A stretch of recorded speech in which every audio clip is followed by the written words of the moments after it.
Octane petrol বাংলাদেশেই উৎপাদিত হচ্ছে, তাহলে বাংলাদেশে কেন এত কষ্ট করে লাইনে দাঁড়িয়ে দাঁড়িয়ে পেট্রোল নিতে হচ্ছে, অকটেন নিতে হচ্ছে? এটা কি সবার প্রশ্ন আসে না? কি জন্য? না, এটাই আমাদের ভুল। বাংলাদেশে পুরোপুরি আপনার পেট্রোল অকটেন উৎপাদন হয় না। বাংলাদেশে 30 থেকে 40% উৎপাদন হয় যখন ওই যে মাটির নিচে গ্যাস থাকে, গ্যাস তো তরল জাতীয়, সেটাকে যখন রিফাইন করতে থাকে আস্তে আস্তে যেহেতু গ্যাস বানাবে, গ্যাস তো পরিশুদ্ধ একদম সাদা পানির মতো। আপনি দেখবেন অকটেন কিন্তু আবার পানির মতো না, পেট্রোল আবার পানির মতো না, এগুলো পুরো গাঢ় কালো অবস্থায় থাকে প্রথমে। তো ওগুলা যখন করে না, এগুলা একটি চেম্বার চেম্বার থাকে এরকম এরকম, মনে করেন যে আমি দেখাই আপনাকে। সাপোজ এই যে এটা দিয়ে দেখাই। এই যে এটা মনে করেন যে এই এক ধাপ, এটা এক ধাপ, এটা এক ধাপ। তো প্রথম ধাপে মনে করেন যে আপনার এই যে যখন বাষ্প তো হয় না, তখন এই প্রথম ধাপে আপনার কি হয়, এই জমা হয়, এই যে কেরোসিন মনে করেন বা পেট্রোল জমা হয়। আমি সঠিকভাবে জানি না, তারপরে কথার কথা আপনার বুঝাচ্ছি। তারপর ওইটা থেকে যেটা বাষ্প হয় তখন যায় অকটেন হয়, এখানে আবার অকটেন জমা হয়। আবার যখন বাষ্প হয় এখানে যায় আপনার গ্যাস, এলপিজি গ্যাস যেটা আছে না, এই গ্যাস মনে করেন যে তৈরি হয়। তো এই দুইটা আমরা কি করে, এই দুইটা পেট্রোল আর অকটেন পাইলাম কি, গ্যাসটা গ্যাসটা যখন আমরা উৎপাদন করতে যাব তখন এই দুইটা আমাদের খাওয়া এসে পড়ে ফ্রি। হ্যাঁ, তো এইখান থেকে আসে।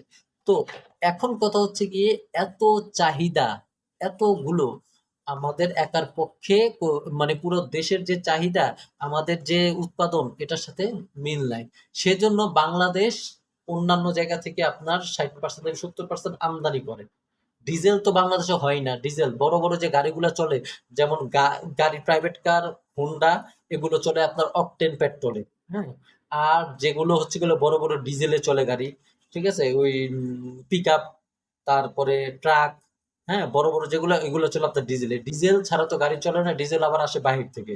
তাই তাই এটার জন্যই বাংলাদেশে এত বড় সংকট। এই সংকট নিরূপণ করার জন্য একটা সিস্টেম কিন্তু করা যেতে পারে, যে এই যে লাইনগুলো, দীর্ঘ লাইন যেটা, সেটা বাদ দেওয়ার জন্য। এটা কিভাবে করা যায়? সেটা করা যায় মনে করেন যে আজকে ১ তারিখ, বেজোড় সংখ্যার যেসব গাড়ি আছে, যেমন ১৩ দিয়ে শুরু, তো বেজোড় সংখ্যার গাড়িগুলো ১ তারিখে যাবে। আবার বেজোড় সংখ্যার গাড়িগুলো ৩ তারিখে যাবে। আবার বেজোড় সংখ্যার গাড়িগুলো ৫ তারিখে যাবে। আবার জোড় সংখ্যা যেগুলো আছে যেমন ২৭ দিয়ে তৈরি, ঠিক আছে? তো আগে ১ম এ 2 আছে। তো 2 যেটাখানে আছে সেখানে হলো গিয়ে ২ তারিখে যাবে, ৪ তারিখে যাবে। সরকার যদি এরকম একটা ব্যবস্থা করে, তাহলে আমরা এটা থেকে বড় বড় লাইন থেকে, দুর্ভোগ থেকে রক্ষা পাবো। আরেকটা কথা, এরকম দুর্যোগ পৃথিবীতে হয়, এখানে সরকারের কোনো হস্তক্ষেপ নাই, আমারও কোনো হস্তক্ষেপ নাই, কারো কোনো হস্তক্ষেপ নাই। এরকম দুর্যোগ বাংলাদেশে থেকে, পৃথিবী থেকে অনেক জায়গায় হয়। একটা দেশ আরেকটা দেশের সাথে কি রিলেটেড, কোনো দেশ স্বয়ংসম্পূর্ণ না, কারণ পুরো পৃথিবীটা মিলেই কিন্তু একটা দেশ। আমরা তো জমিনটা ভাগ করে ফেলছি, মানচিত্র বানিয়ে ভাগ করে ফেলছি, কিন্তু পুরো পৃথিবীটাই একটা দেশ। আগের কালে আরবরা আমাদের দেশে আসে নাই, ইন্ডিয়াতে। আবার আগের যে ব্রিটিশরা এই যে ভারত মহাদেশে আসে নাই মশলাপাতি নেওয়ার জন্য, যেগুলো ওই দেশে হয় না। আবার ওই দেশের অনেক কিছু আছে আমাদের দেশে হয় না। তো একটার সাথে একটা জড়িত। যদি মনে করেন যে মসলার বাজারে ধস নামে, ইন্ডিয়ান বাজার পুরাটা নষ্ট হয়ে গেলো, পুরো বিশ্বে মসলার বাজারের দাম বেড়ে যাবে, আর মসলা পাবে না। কারণ ইন্ডিয়াতে সবচেয়ে বেশি মসলা তৈরি হয়। বাংলাদেশে কি তৈরি হয়? বাংলাদেশে পোশাক শিল্পের জন্য অনেক বিখ্যাত। তো পোশাক শিল্পের যদি অনেকখানি নষ্ট হয়ে যায়, তাহলে বহির্বিশ্বে এটারও প্রভাব পড়বে। তো আমাদের উচিত এসব ক্রান্তিকারী সময়ে ধৈর্য ধরে এই সময়টা যেন কেটে যায়, সেই অপেক্ষাটাই করা। আর সবাই আল্লাহর কাছে দোয়া করেন যাতে ইরানের যুদ্ধ, এই যে নিরীহ মানুষগুলোকে যে মারা হচ্ছে, আসলে এটা যেন না হয়। প্রচুর পরিমাণ দোয়া করেন। দেখেন না কার দোয়া আপনার কবুল হয়ে যায়।